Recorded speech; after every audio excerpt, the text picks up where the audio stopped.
Amigas y amigos, ¿cómo están? Espero que muy bien. Nosotros muy contentos de este quinto capítulo. El día de hoy tenemos un invitado muy especial, Mario Uribe, es psiquiatra, psicoanalista y perito jurídico forense y autor del libro 18O, Psicoanálisis de un malestar, la dignidad del sujeto. Con ustedes, Mario Uribe. ¿Cómo estás, Mario Uribe? Hola, Manuel, muy bien. Muchas gracias por la invitación. Contento nosotros de tenerte acá. Así que feliz, hoy día vamos a hablar de tu libro, vamos a hablar de la propuesta de pensamiento también que nos puedes compartir a nosotros acerca de tu visión de la cultura, también de la CITES, ¿cierto? Y me gustaría partir preguntándote, que creo que es súper importante iniciar desde esta base, ¿qué significa para ti la palabra dignidad? ¿Y qué reflejo tiene en la CITES a 5 años del estallido social? Wow, entramos directo al grano, como se dice. Bueno, la palabra dignidad es una palabra compleja, polisémica se dice, ¿no? En el sentido que tiene muchas voces y que ha sido invocada recientemente en muchos movimientos sociales, sobre todo a lo largo de movimientos de contestación, de revuelta a lo largo de lo que va del siglo XXI, ¿cierto? Recordemos la primavera árabe, todos los movimientos de ocupación de plazas en Europa, ¿cierto? En Egipto, en Portugal, en Grecia, bueno, incluyendo el movimiento que se inicia en Kuala Lumpur y el movimiento Occupy Movement, ¿cierto? En Estados Unidos. Es un significante que es un significante amo de revueltas del siglo XXI, primero que nada, como primer corte. Ahora, particularmente en Chile se invocó mucho a partir del estallido social, y eso es lo que realmente el estallido social del 2019 me interesó, ¿cierto? Es entender cuál es el sentido que tuvo esa invocación, y obviamente a partir de allí, bueno, yo soy psicoanalista, como tú lo has dicho, obviamente nuestro rol es comprender, ¿cierto? Escuchar. Entonces, bueno, comenzamos con el equipo que trabajamos en este texto, en este libro, en este proyecto, a escuchar, a leer los grafitis, a escuchar las voces, los slogans, ¿cierto? Y bueno, a partir de ahí la dignidad surge como como en el caso particular nuestro, y es extrapolable yo creo a lo que ocurre en otros lugares, como un valor subjetivo que de alguna manera se ve amenazado por un discurso hegemónico, un discurso dominante que es transversal, que nosotros lo sabemos, que es claramente el discurso capitalista hegemónico, ¿cierto? Que de alguna manera cosifica a las personas, los transforma en usuarios o en consumidores o en clientes, restándole esa dimensión de humanidad que cada sujeto, en el fondo, que es constitutiva, quiero decir, de cada sujeto.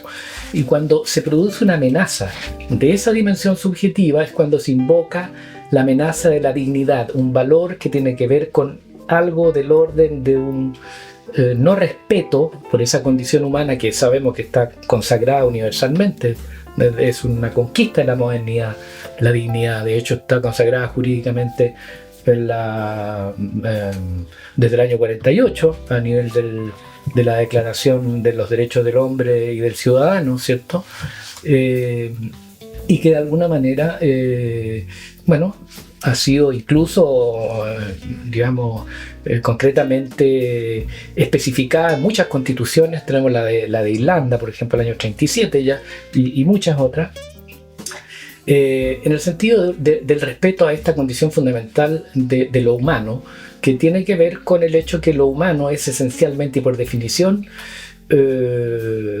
un ser vulnerable, un sujeto que tiene emociones, que tiene sentimientos y que está especificado por una falta fundante, que hay algo que le falta y que por ende requiere de los otros, requiere de un tejido social, requiere de un reconocimiento de su condición de sujeto potencialmente vulnerable, cosa que el discurso dominante, el discurso capitalista, no respeta en el sentido que no es que le falte el respeto a la condición humana, simplemente que el discurso capitalista no incluye lo humano, las cosas del amor, como dice Jacques Lacan, dentro de su estructura.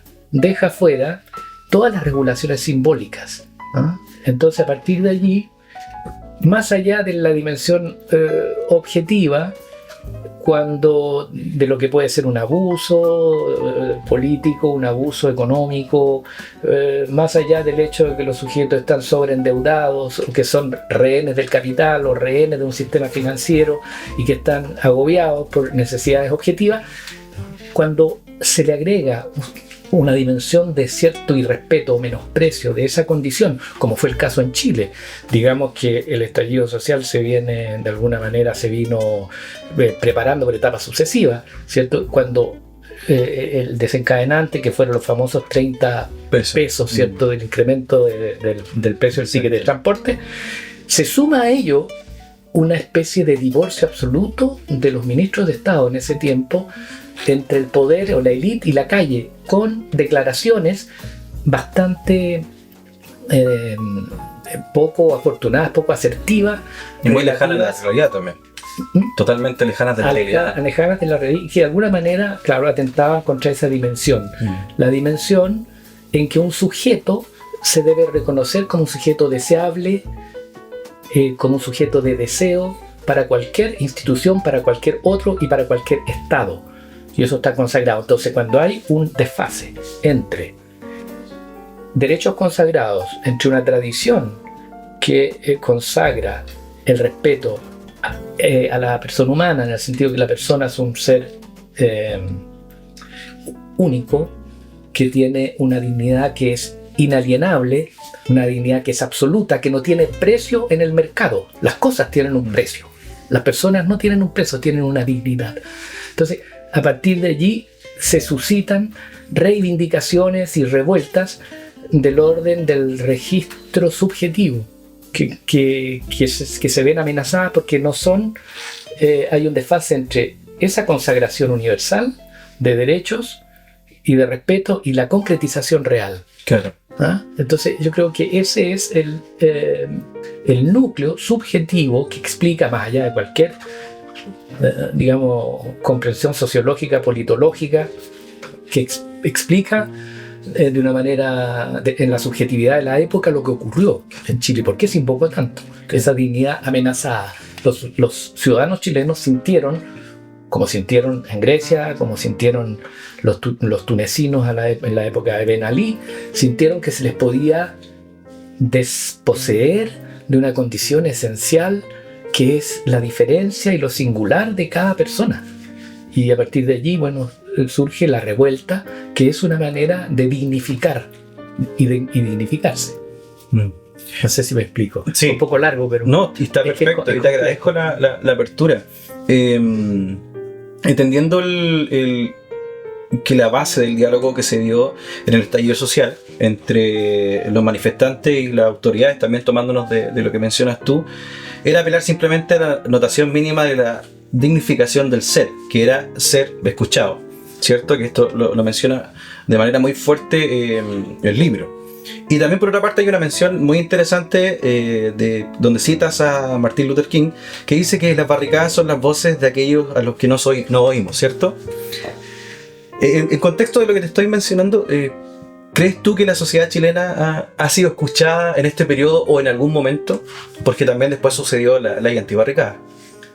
Exacto. Mira, yo este libro lo he presentado en distintas partes y ha salido en más de una ocasión.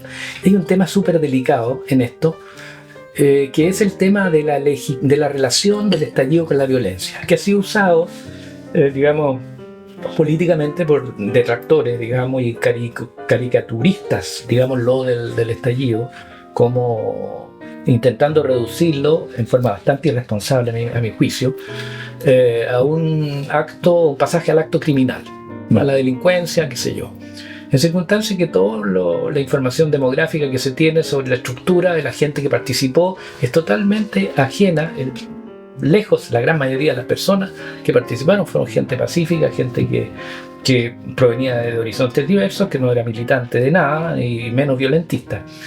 Ahora, efectivamente, el problema que se suscita a raíz de esa cita de Martin Luther King, que sabemos que era adherente de la teoría de la desobediencia civil, ¿cierto? Que es una forma legítima de rebelión que se inicia, ¿cierto?, a partir del concepto que lo acuñó justamente Henri Thoreau en su libro, La desobediencia civil, donde, claro, lo que se plantea es la revuelta, pero por medios, digamos, de alguna manera ejemplificadores, ¿cierto?, de cuestionamiento de la ética y de la moral del poder establecido que somete, subyuga y qué sé yo, somete a los ciudadanos a una serie de arbitrariedades, dolores,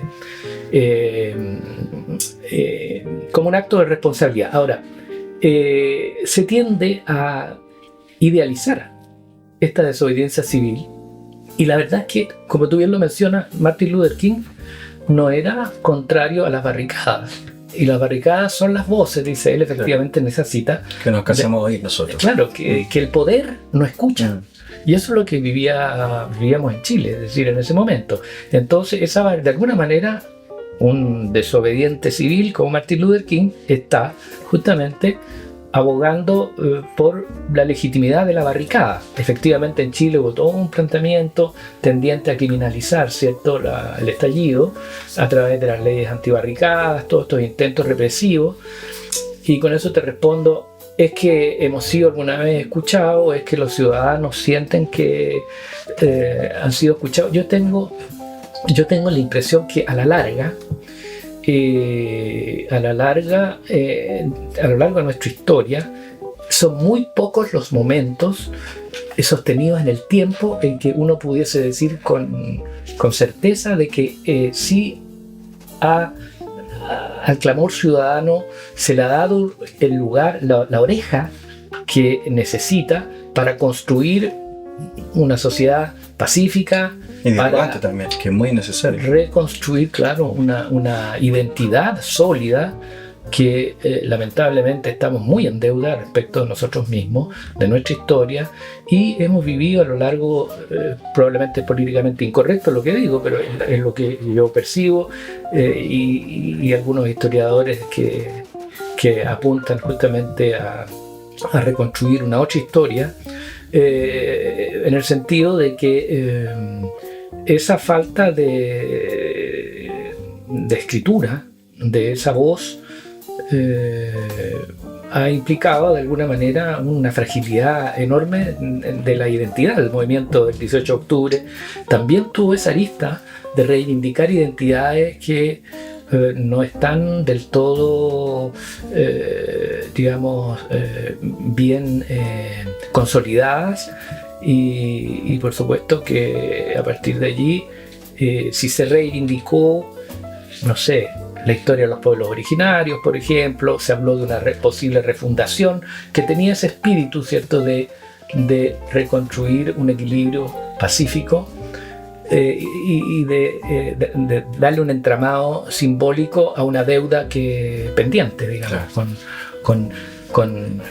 con esa historia y con esa identidad fragilizada. Yo creo que han sido muy pocos los momentos, y en este momento claramente con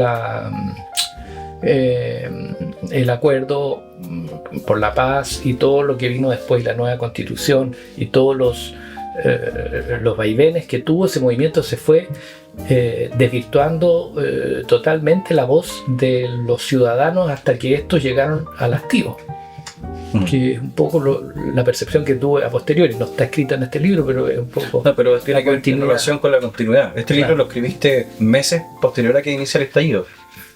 Fue simultáneo. O sea, ahí empezó a generarse. Fue simultáneo, ¿no? y claro, termina en pandemia. Termina de escribirse en, claro, la pandemia. Oye, hay algo que me interesa mucho que mencionabas en un inicio, que hablamos también tras de las cámaras.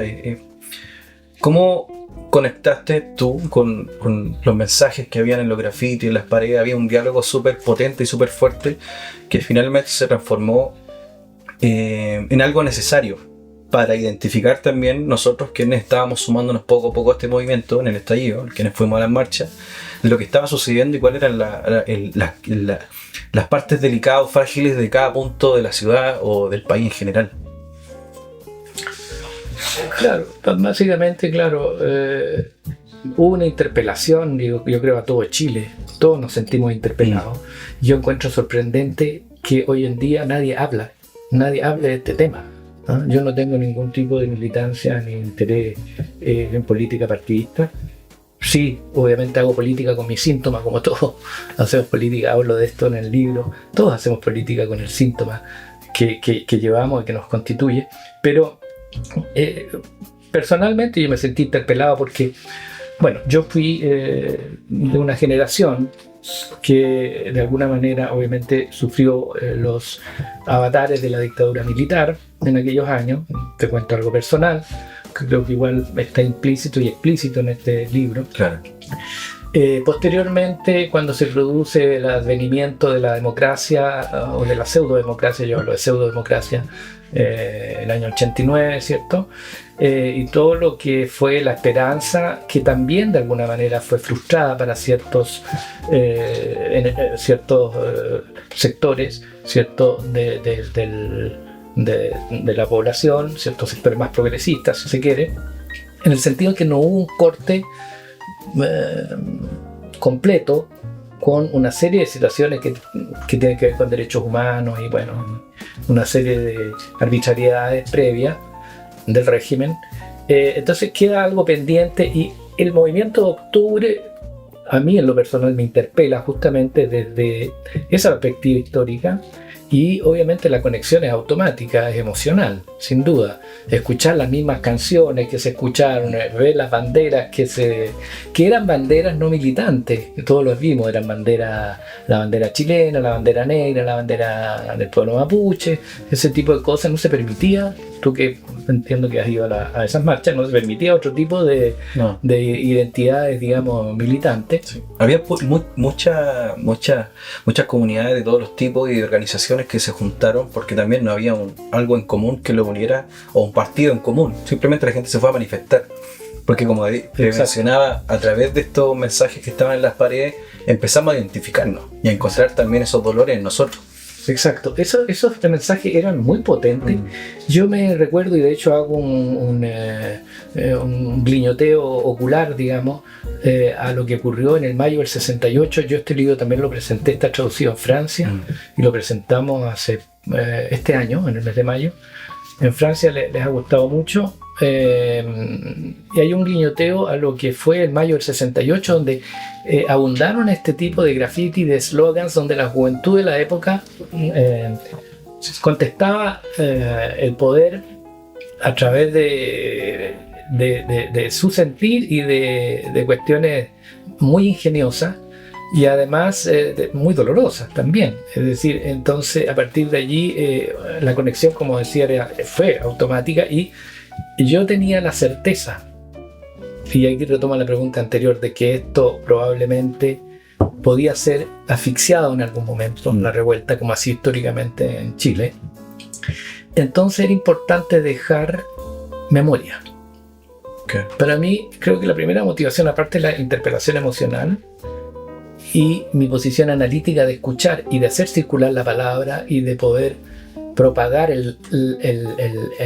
la libertad de desear, porque para mí fue un movimiento, una revolución de deseo, más que estoy totalmente en desacuerdo con aquellos que piensan que esto fue una deriva delictiva. O sea, para mí fue una revolución de deseo, y el deseo cuestiona el lazo social, lo critica, pero envía un mensaje al poder para reconstituir un nuevo lazo social, un nuevo contrato. Es un ejercicio erótico, no es un ejercicio tanático, destructivo, mortífero, como el pasaje al acto. No es un derrocamiento, digamos, inspirado en pulsiones vernaculares o cosas de ese tipo.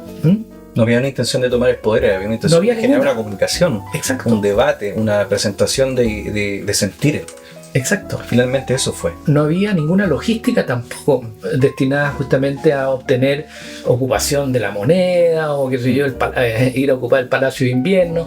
Lo mismo pasó en la Revolución del 68. Hay textos actuales, más de 50 años después, de figuras connotadas como Alain Badiou, por ejemplo, que habla justamente de esa ausencia de objetivo militar, de derrocamiento y de ocupación de un poder.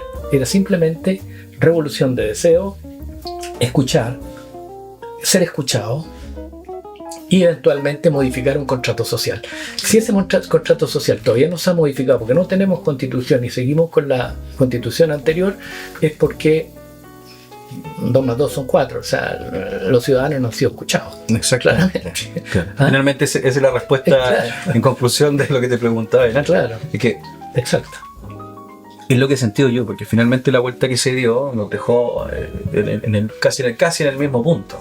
Pero sí creo yo que nos permitió abrirnos a conversar temas que son relevantes en cuanto al marco social, ¿no?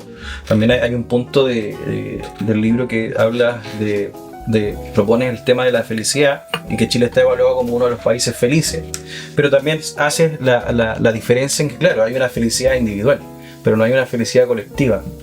Entonces, en base a eso, ¿cómo ves tú la colectividad? O sea, ¿somos capaces los chilenos hoy en día de poder generar debates? Por ejemplo, lo que está pasando ahora con el tema del estallido, que es casi tabú. Pero también no es necesario esperar 50 años más para poder ponerlo en la mesa. No, tienes toda la razón.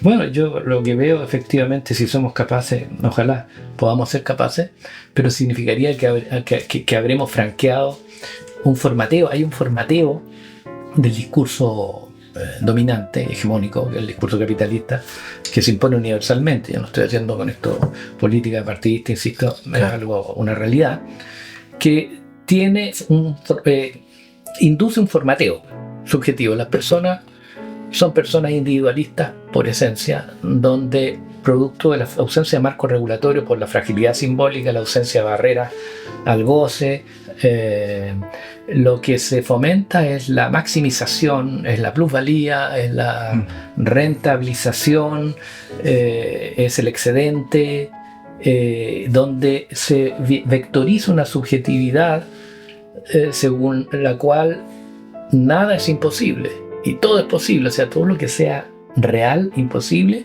que nos constituye, no existe. Entonces, a partir de ahí se formatean sujetos y cuestiones relativas a lo humano, a los lazos sociales, a la solidaridad, a los afectos, al amor, etcétera, etcétera, etcétera, quedan por fuera. No son suficientemente, no están implicados en ese discurso. Entonces, nada,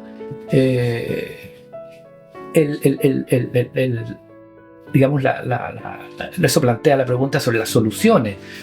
Si va a ser posible, va a depender de que los otros discursos, porque hay otros discursos. Hay otros discursos, está el discurso universitario, está el discurso del analista, según el psicoanálisis, ¿cierto? Hay otro tipo de discursos y nosotros transitamos en una intersección de discursos. En la medida en que el discurso capitalista vaya siendo regulado o vaya siendo subordinado a los otros discursos, es decir, que la economía deje de ser economía quanti, se transforma en economía política, como siempre fue, por ejemplo. La política es hablar, es ponerse de acuerdo, es tomar en consideración el tejido social, las articulaciones territoriales, ¿cierto? Bueno, si seremos capaces va a depender de la capacidad que tengamos de subordinar ese modelo que lamentablemente está constitucionalizado desde el año 80. Sí. Es un modelo que pone al Estado en un rol subsidiario, es decir, los sujetos arréglense ustedes entre ustedes, ¿cierto? El Estado se desolidariza, es decir, un Estado que de alguna manera no les ofrece, digamos, no los toma como objetivos de deseo. Obviamente, yo lo veo difícil si en este estado de cosas, si no se subordina, no se logra subordinar al discurso capitalista a través de los otros discursos para que la gente tenga más chances de optar. Hoy en día hay un solo discurso y todo lo otro es un discurso segregativo. Hay un solo discurso, que esto fue un estallido delictual, lo que es una mentira, y todos lo sabemos, pero nadie se atreve tampoco a sostenerlo, claro. porque los políticos tienen intereses políticos, Claro. y no es una buena carta de presentación las campañas, ¿cierto? Exacto. Lo sabemos. Entonces, claro, y eso queda ahí reprimido y va a quedar reprimido no sé cuánto tiempo más, mientras no se socialice, no se verbalice, no aparezcan otras versiones que son las auténticas. Bueno, yo creo que es un trabajo work in progress, que depende de nosotros. Sí, de hecho, también el interés de nosotros de poder invitarte también tiene que ver con la apertura de este tema desde el punto de vista del psicoanálisis, que es lo que te mencionaba también delante. Y hablando también de la forma en cómo entra el capitalismo en Chile, que es dogmático, casi ortodoxo, de cómo nosotros lo enfrentamos. En mayo de 2023 se publicó en Radio Bio Bio un artículo llamado La crisis del endeudamiento en Chile, basado en la encuesta financiera de los hogares del Banco Central, que analiza los datos entre 2021 y 2023. Y esto indica que el 57,4% de los hogares tienen alguna deuda. Mi pregunta es, hablando como desde el capitalismo, ¿cierto? ¿Cómo crees tú que esto afecta también el desarrollo de la cultura en nuestro país? Claro, el endeudamiento, la asfixia de los hogares, claro, chilenos, cómo afecta a la cultura. Bueno, la cultura siempre va a estar, ¿cierto? Porque es un efecto civilizador, digamos, ¿no? Hay una metáfora civilizadora, pero obviamente que genera una serie de no tener recursos, genera otras prioridades. O sea, primero es comer, ¿cierto? Satisfacer las necesidades básicas, funcionar como Maslow, digamos, o sea, satisfacer lo esencial, y obviamente la cultura, y eso lo vemos también incluso en los presupuestos, digamos, siempre la cultura es como el pariente pobre de la asignación de recursos de un Estado, ¿cierto? Cuando queda algo, obviamente que afecta cuando hay déficit de recursos. Pero hay culturas populares que nacen justamente de ese sufrimiento, de ese agobio, los movimientos contraculturales son muy interesantes. La cultura del graffiti a mí me interesó mucho, la cultura del graffiti, que es una cultura contracultural, ¿cierto?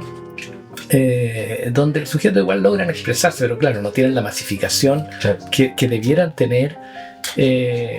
Yo lo encuentro igual sorprendente que Chile tenga esta cantidad y calidad de poetas formidable a partir de un país tan pequeño, con por muchos años un nivel de educación muy deficiente, que tenga 2 premios Nobel, formidable. Hay algo ahí que de ser la capitanía general más pobre del imperio hispánico, bueno, saca de ese sufrimiento, de ese dolor, de esa precariedad, elementos para producir cultura. De todas maneras, obviamente que lo deseable sería tener más recursos, y a priori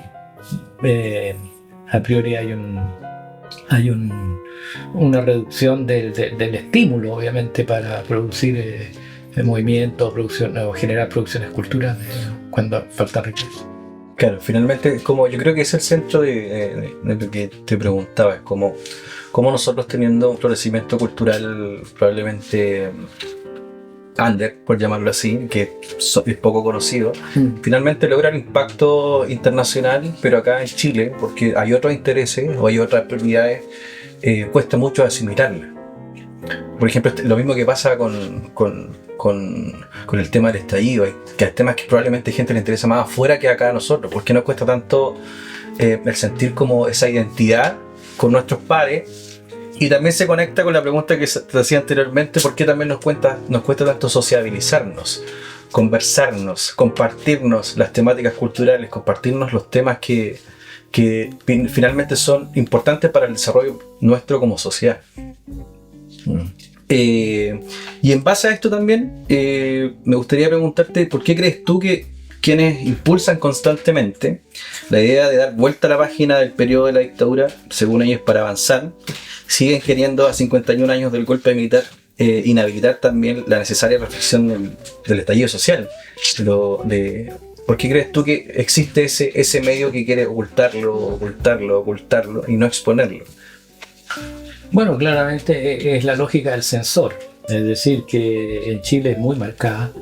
En Chile siempre ha existido una élite dominante que ha de alguna manera marcado la pauta y ha construido una identidad, digamos, hegemónica y se ha mantenido en el poder durante todos los años de nuestra existencia como Estado-nación, ¿cierto?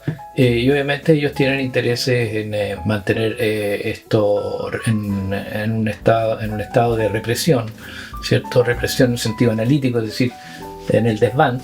Ahora, esa es una práctica que todos sabemos los psicoanalistas, que lo que sale por la puerta vuelve un día por la ventana, y eso pasó en el estallido, que como dije, tuvimos la revolución de los pingüinos el 2006, posteriormente grandes manifestaciones feministas poderosísimas el año 2018 con 400.000 mujeres en las calles. Después la muerte de Catrillanca, que fue atroz, como se presentó casi como una película, así como un documental, pasaba por todos los medios de televisión. Cuestiones que se van preparando, actos que se van preparando de explosión, que se van preparando por etapas sucesivas.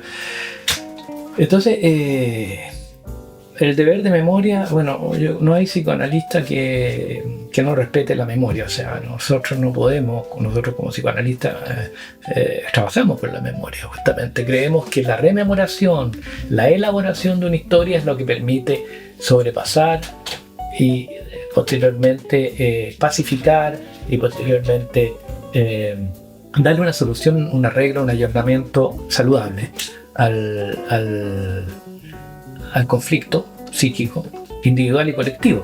Entonces, a mí me parece totalmente contraanalítico, por decirlo de alguna manera, ese tipo de práctica y política.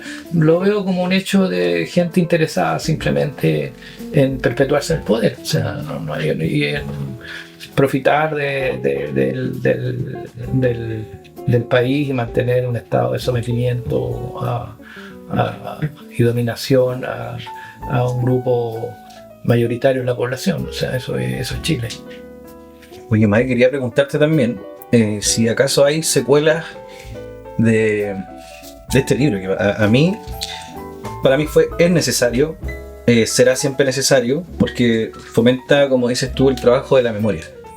Este libro yo lo encontré en la Furia del Libro, también lugar donde me encontré con mi querido Ismael Rivera, y fue una sorpresa, un regalo que me dieron, y me gustaría saber si hay algo más, viene algo pronto, está en trabajo, está en análisis. Sí, claro. Quizás no son secuelas, pero son reverberancias, resonancias a raíz, obviamente, que este es un texto de actualidad y posteriormente tuvimos un acertijo, o sea, una interrogante mayúscula que tiene una paradoja gigantesca, que tiene que ver con que 80% de la población quería un cambio constitucional y finalmente el sector, por lo menos político militante, porque fue cautivado, sabemos, ¿cierto?, por el poder establecido, parlamentario sobre todo, el empuje constituyente inicial. Entonces se produce la paradoja que el sector que no quería recupera la hegemonía después de la derrota del apruebo, ¿cierto?, en septiembre del 2022. Se produce una inversión así, pero por un efecto de abracadabra impresionante, ¿cierto?, paradójico, que había que analizar. O sea, cómo ese sector que fue la causa del problema se instituye como el remedio o el tratamiento para este enfermo que era Chile. Digo esto porque eso lo decía Milton Friedman. Hablaba de Chile como un país enfermo e instituyó esta terapia de shock, ¿cierto?, que fue terrible, de los cuales Javier Milei está sufriendo las consecuencias, con una pobreza sobre un 50% hoy en día, porque Vamos a ver qué va a resultar ahí. En Chile resultó porque hubo dictadura, simplemente.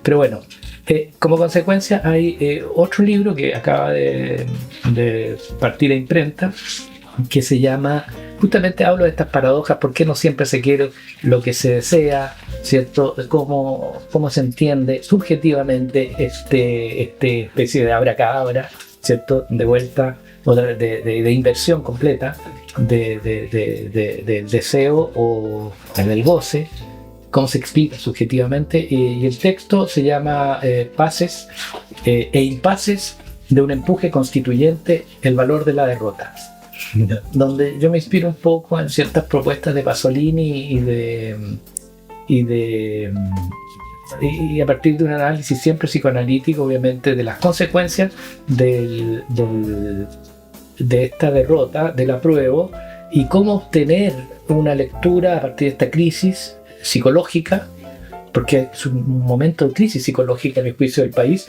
cómo obtener lo que nosotros llamamos un plus de goce, cómo obtener un valor, cómo positivizar esto, para que sirva, porque yo creo que si bien no hay constitución, las ideas están. Ideas como la paridad, la importancia de los pueblos originarios, las ideas están y van y siguen inercialmente empujando a cambios. Y eso se supo después del año 68 en París, el Mayo francés. Se supo que en distintos lugares del mundo siguieron coletazos que tuvieron incluso efectos políticos eficaces, como por ejemplo el cambio de la política militar en Vietnam, las caídas de Nixon en Estados Unidos, etc.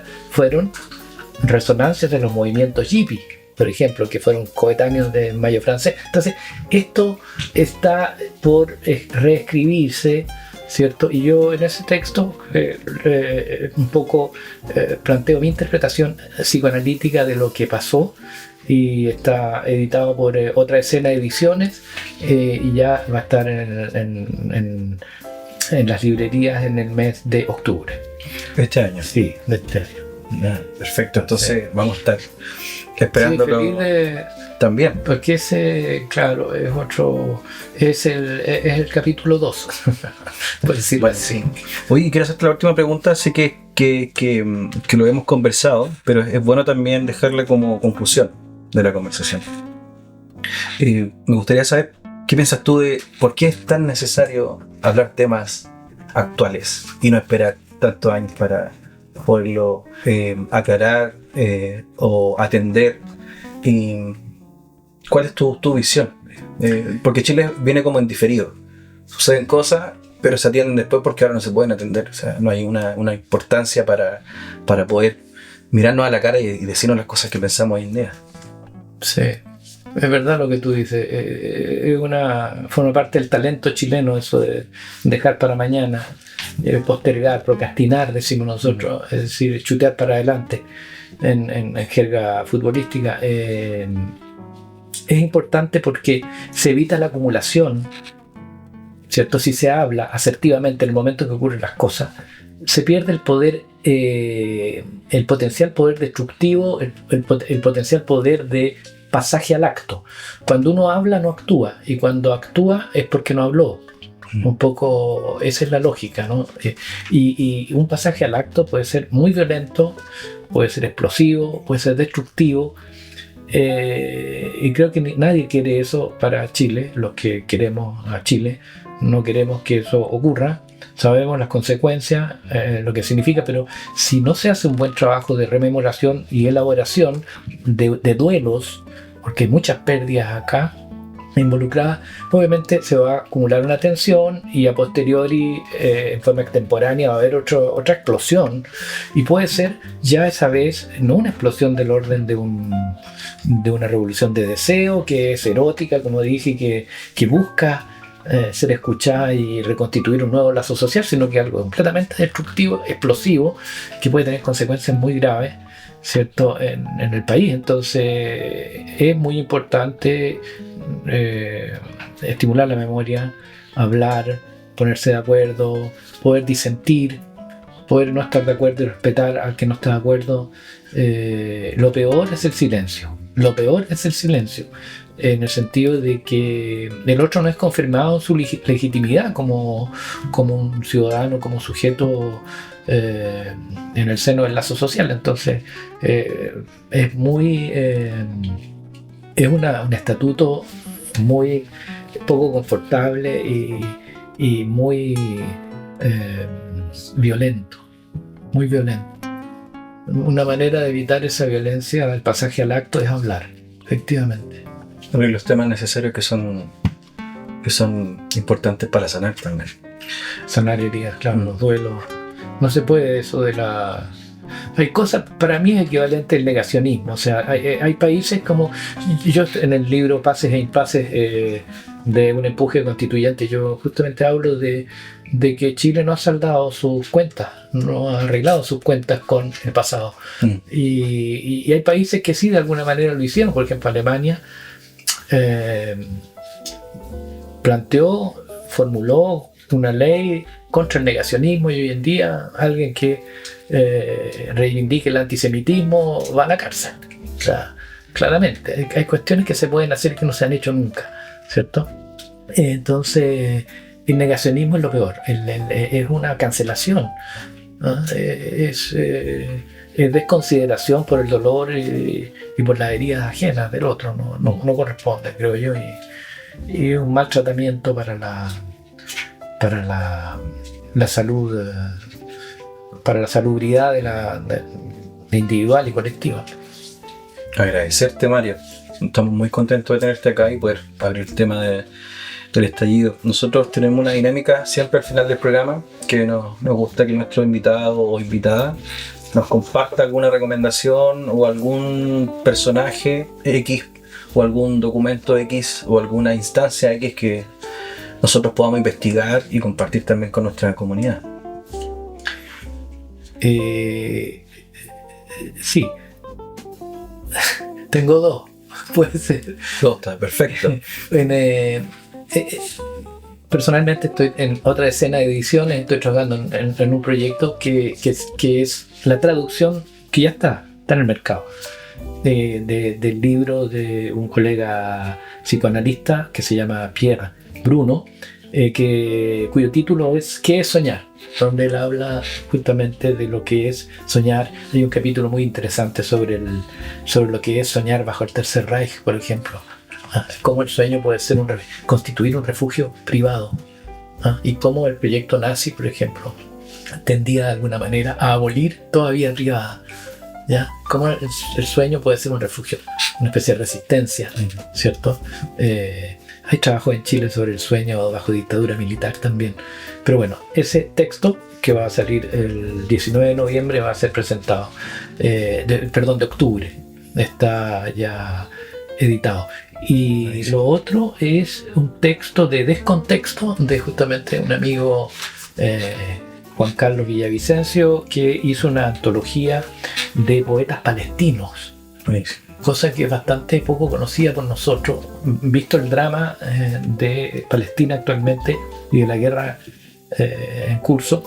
Me pareció muy saludable poder reivindicar, rescatar la poesía frente a ese horror, y Juan Carlos hace un trabajo muy minucioso, muy interesante. Yo he visto algunos de los textos que él ha publicado y me parecen muy ricos y esperanzadores, y de cómo la poesía o la cultura puede tratar la barbarie de una manera humana, por decirlo así.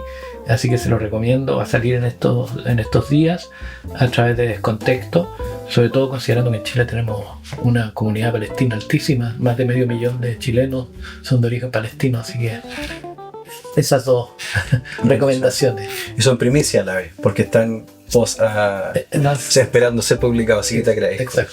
Te agradezco, Mario, muy contento en lo personal, y también invito a toda la gente que ve nuestro programa investigar, leer, asumir también la responsabilidad de abrir los temas necesarios. Y los dejo con ustedes con 18 Psicoanálisis de un malestar, la dignidad del sujeto, escrito por Mario Uribe, y muchísimas gracias. También mencionar que tenemos un regalito de nuestro primer auspiciador de marroquinería rústica, Así que te otorgamos nuestro primer regalo que podemos hacerle a nuestro invitado con mucho cariño. Va, fantástico, gracias, Emanuel. Precioso. Ahí está. Muchas gracias por la invitación. Gracias a ti y nos vemos por ahí. Sí. Hasta luego.